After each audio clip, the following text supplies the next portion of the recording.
Hello everyone, my name is Nandini Prajapati. आज की इस वीडियो में हम बात करेंगे फंडामेंटल एनालिसिस क्या होता है। आइए हम जानते हैं।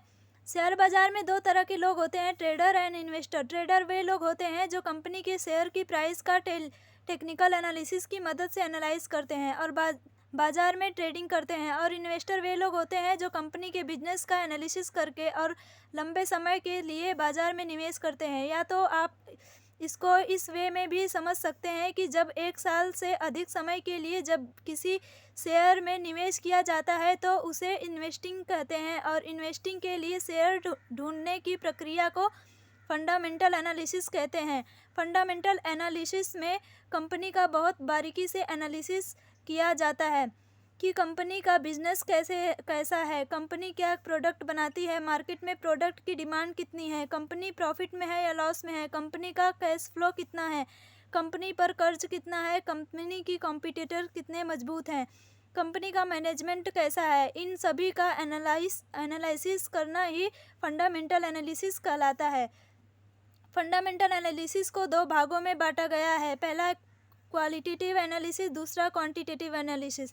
पहले हम बात करते हैं क्वालिटेटिव एनालिसिस की। इसमें हम कंपनी की उन बातों का एनालिसिस करते हैं जिसे हम नंबर्स के फॉर्म में नहीं जान सकते, जैसे कि कंपनी का बिजनेस मॉडल कैसा है, कंपनी ने अपनी ग्रोथ के लिए क्या प्लान बनाया है, कंपनी की ब्रांड इमेज कितनी अच्छी है। तो क्वालिटेटिव एनालिसिस में हमारा गोल होता है कि हम कंपनी के बारे में ज़्यादा से ज़्यादा जान सकें और इसलिए हम ऐसे ही कई सवालों के जवाब जानने की कोशिश करते हैं ताकि हम कंपनी के बिजनेस को अच्छे से समझ सकें। पर क्वालिटेटिव एनालिसिस में कंपनी कितनी अच्छी है ये हर पर्सन के लिए अलग अलग हो सकता है, क्योंकि हो सकता है कि यह एक कंपनी का बिजनेस मॉडल एक इन्वेस्टर को अच्छा लगे तो दूसरे इन्वेस्टर को अच्छा ना लगे। इस तरह से क्वालिटेटिव एनालिसिस में हमारी अपनी जजमेंट का बहुत बड़ा इम्पोर्टेंट रोल होता है।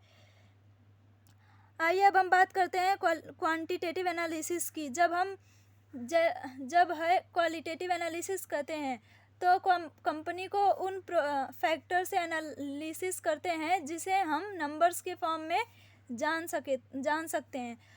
क्वांटिटेटिव एनालिसिस का सबसे इम्पॉर्टेंट पार्ट होता है कंपनी के फाइनेंशियल स्टेटमेंट को एनालाइज करना। फाइनेंशियल स्टेटमेंट में मेनली हम कंपनी के बैलेंस शीट, इनकम स्टेटमेंट और कैश फ्लो स्टेटमेंट को देखते हैं।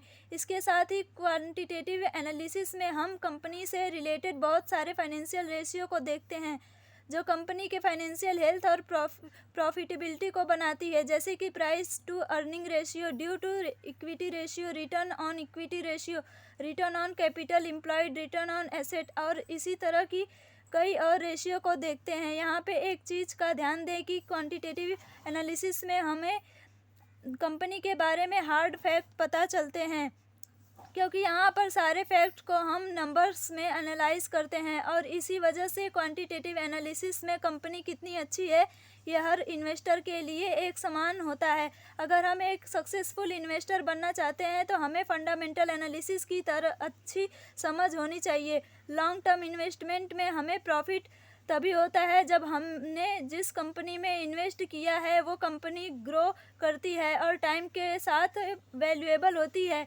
इसलिए बहुत ज़रूरी है कि हम इन्वेस्टमेंट एक सही ऐसी कंपनी में करें जो क्वालिटेटिव एंड क्वांटिटेटिव दोनों फैक्टर में बहुत अच्छी होती है। यह था fundamental analysis. Thank you for watching my video.